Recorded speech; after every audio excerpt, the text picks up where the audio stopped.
Bismillahirrahmanirrahim. Assalamualaikum warahmatullahi wabarakatuh. Pada video ini kita akan membahas tentang beberapa algoritma sorting atau pengurutan.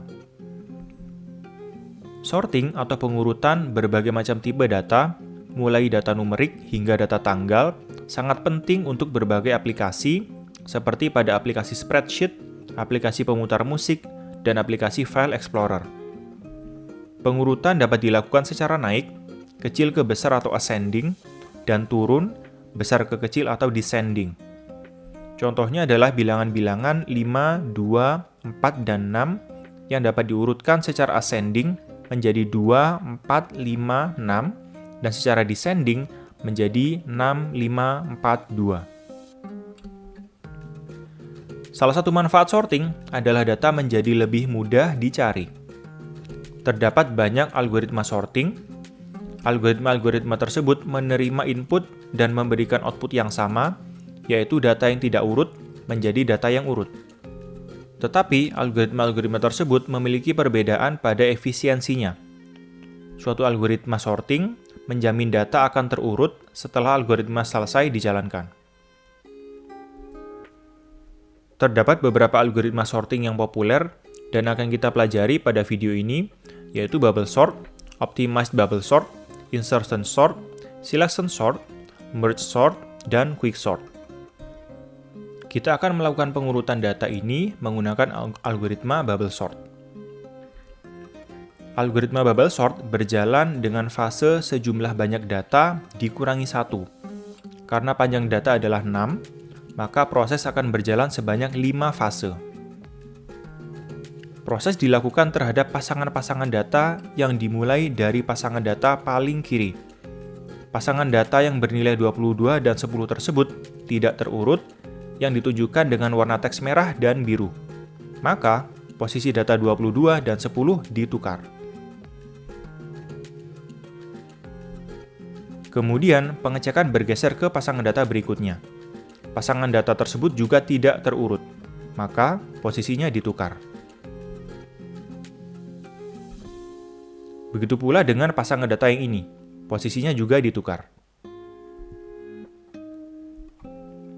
Pasangan data ini posisinya telah urut, yang ditunjukkan dengan warna teks hitam, maka posisinya tidak ditukar.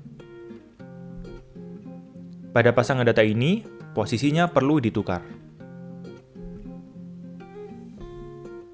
Karena telah memproses pasangan data hingga ujung kanan, maka fase 1 telah selesai dan proses dilanjutkan ke fase kedua.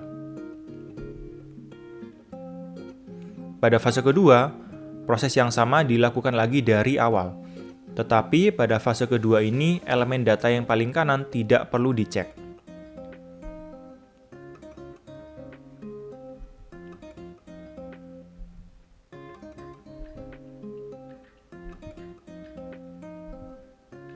Pada fase kedua, proses pengecekan hanya dilakukan hingga pasangan data ini saja.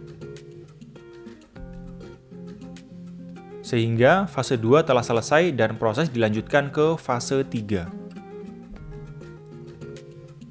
Pada fase ketiga, dua elemen paling kanan dari data tidak perlu dicek.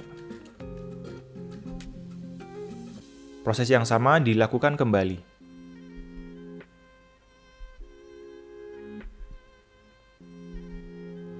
Pada fase ketiga, pengecekan hanya dilakukan hingga pasangan data ini saja. Proses dilanjutkan ke fase keempat. Pada fase keempat, 3 elemen data paling kanan tidak perlu dicek. Pada fase keempat, proses pengecekan hanya dilakukan hingga pasangan data ini saja. Proses dilanjutkan ke fase kelima. Pada fase kelima ini, pengecekan hanya dilakukan pada satu pasangan data ini saja. Karena posisinya telah urut, maka tidak dilakukan penukaran posisi. Sehingga inilah hasil akhir pengurutan data menggunakan bubble sort yang berjalan sebanyak 5 fase karena datanya memiliki panjang 6. Berikutnya, kita akan melakukan pengurutan data ini menggunakan algoritma optimized bubble sort. algoritma optimized bubble sort dapat berjalan selama beberapa fase yang dimulai dari fase 1. Selain itu, algoritma optimized bubble sort menggunakan satu variabel untuk mencatat apakah datanya telah terurut atau belum. Nilai dari variabel ini pada awalnya adalah true. Proses dilakukan terhadap pasangan-pasangan data yang dimulai dari pasangan data paling kiri. Pada langkah ini, ditemukan pasangan data yang tidak urut. Maka, posisinya ditukar dan variabel urut diubah nilainya menjadi false.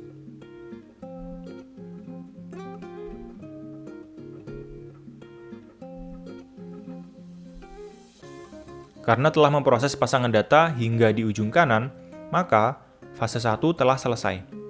Pada langkah ini, dilakukan pengecekan terhadap variabel urut. Apakah nilainya true atau false? Di sini, karena nilainya adalah false, maka proses dilanjutkan ke fase 2. Pada awal fase, variabel urut kembali diberi nilai true. Kemudian, proses yang sama dilakukan lagi. Di sini, ditemukan pasangan data yang tidak urut. Maka, variabel urut diberi nilai false dan pasangan data tersebut ditukar posisinya.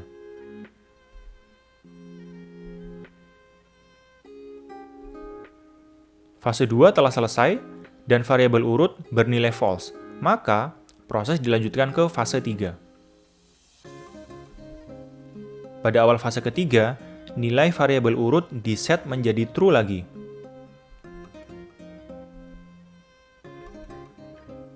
Fase ketiga berakhir pada pengecekan data ini saja.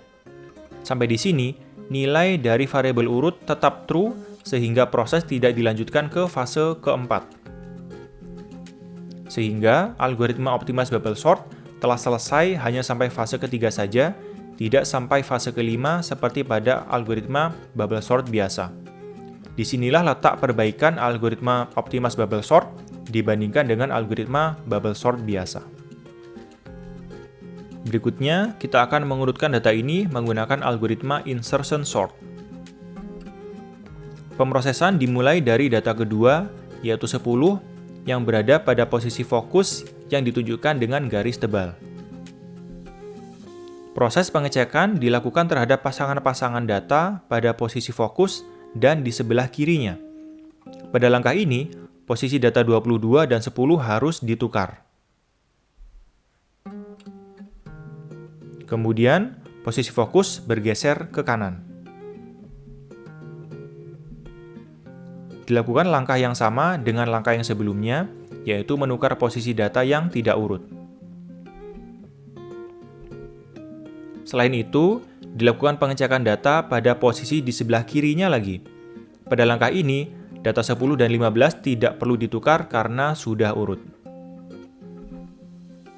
Fokus data bergeser ke kanan lagi. Dilakukan langkah yang sama lagi terhadap pasangan-pasangan data pada posisi fokus dan di sebelah kirinya. Dilakukan penukaran posisi jika posisinya tidak urut.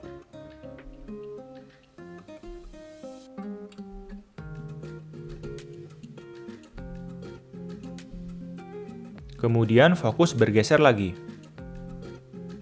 Dan dilakukan langkah-langkah yang sama. Pada langkah ini, karena pasangan data pada posisi ini telah urut, maka tidak dilakukan penukaran posisi data dan pengecekan terhadap data-data di sebelah kirinya. Sehingga, posisi fokus data dapat digeser ke kanan lagi. Pada posisi ini, dilakukan pengecekan dan penukaran posisi lagi seperti sebelumnya.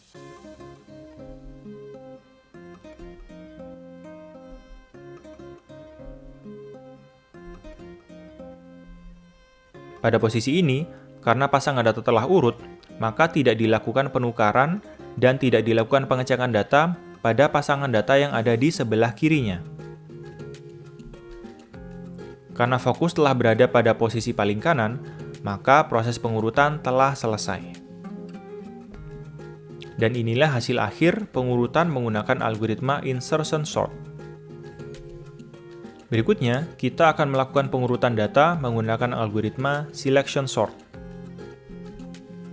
Pengurutan data dimulai dari fokus data paling kiri. Kemudian, digunakan suatu pointer bernama min yang berfungsi untuk mencari nilai minimum pada data di sebelah kanan posisi fokus. Pointer ini dimulai dari posisi fokus. Kemudian dilakukan pengecekan data satu per satu yang berada di sebelah kanan posisi fokus. Pada langkah ini, karena 10 lebih kecil daripada 22, maka pointer min bergeser. Pada posisi ini, pointer min tidak bergeser karena 15 lebih besar daripada 10. Pada posisi ini, pointer min bergeser karena nilai 3 lebih kecil daripada 10. Begitu seterusnya hingga pengecekan selesai dilakukan pada semua data. Sehingga ditemukan bahwa nilai terkecil dari semua data tadi adalah 3. Kemudian dilakukan penukaran posisi antara data pada posisi fokus dan posisi min. Kemudian posisi fokus bergeser ke kanan. Kemudian, dilakukan pencarian data terkecil lagi seperti tadi.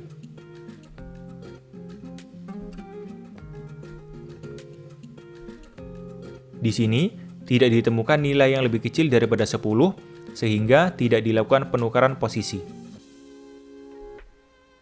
Fokus kemudian bergeser lagi. Lalu dilakukan pencarian nilai terkecil lagi. Ditemukan bahwa nilai 12 adalah nilai terkecil. Sehingga dilakukan penukaran posisi antara data pada posisi fokus dengan data terkecil. Fokus data kemudian bergeser lagi. Dilakukan pencarian nilai terkecil lagi.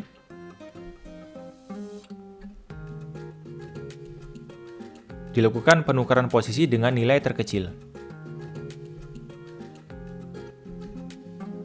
Posisi fokus bergeser. Dilakukan pencarian nilai terkecil. Lalu, data terkecil ditukar dengan data pada posisi fokus. Sampai di sini, posisi fokus tidak bergeser ke kanan lagi dan berakhir hanya sampai pada posisi ini saja. Sehingga inilah hasil akhir pengurutan menggunakan algoritma selection sort. Beberapa algoritma sorting menggunakan strategi divide and conquer yang merupakan algoritma yang bersifat rekursif. 4 algoritma yang telah kita pelajari tadi tidak menggunakan strategi ini.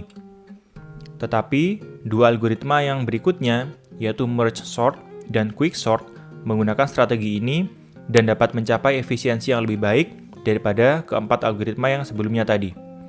Strategi ini terdiri dari 3 fase, yaitu divide, conquer, dan combine.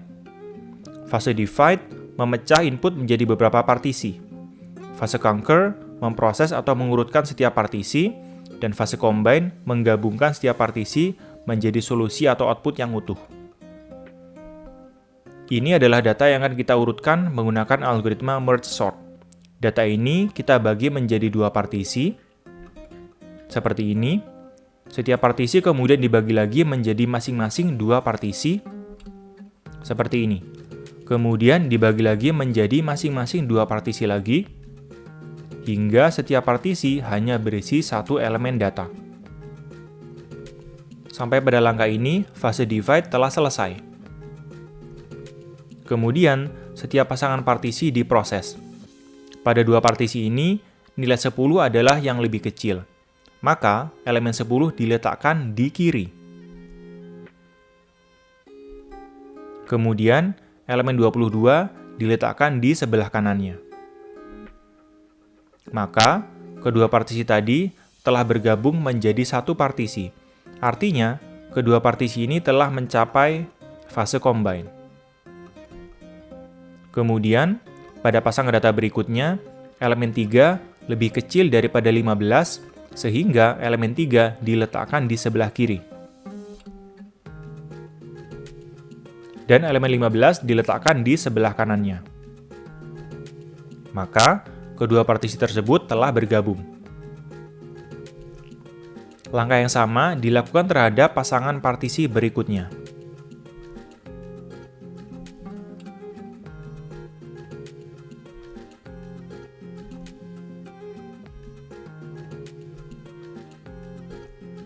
Sampai di sini, setiap pasangan partisi yang hanya terdiri dari satu elemen telah bergabung menjadi partisi yang berisi dua elemen. Kemudian, setiap partisi ini diproses lagi hingga bergabung menjadi partisi baru. Kedua partisi ini diproses. Setiap elemennya dipilih dengan urutan dari kiri. Elemen 3 lebih kecil daripada 10, maka 3 diletakkan di sebelah kiri pada partisi yang baru. Kemudian, 10 dibandingkan dengan 15, maka 10 diletakkan pada partisi yang baru. Maka, kemudian 15 yang diletakkan pada partisi baru. Baru kemudian 22. Maka, telah terbentuk partisi baru yang terdiri dari 4 elemen. Kemudian, kita memproses dua partisi berikutnya dengan langkah-langkah yang sama.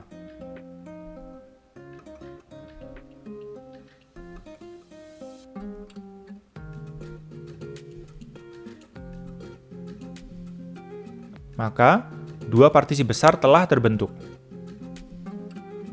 Kemudian, dua partisi tersebut kita gabungkan juga.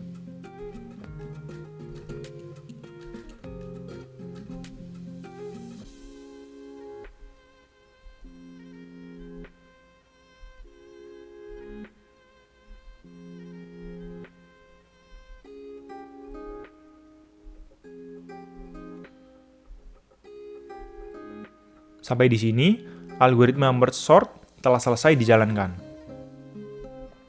Dan inilah hasil akhir dari proses pengurutannya. Algoritma sorting berikutnya yang kita bahas adalah quicksort. Algoritma ini secara umum mirip dengan merge sort. Quicksort membagi data menjadi 3 bagian berdasarkan pivot. Pivot adalah satu elemen data yang dipilih sebagai nilai batas. 3 bagian tersebut adalah yang lebih kecil daripada, sama dengan, dan lebih dari nilai pivot. Pada umumnya, elemen data yang digunakan sebagai pivot adalah elemen data yang paling kanan pada suatu partisi. Kita akan mengurutkan data ini menggunakan quicksort.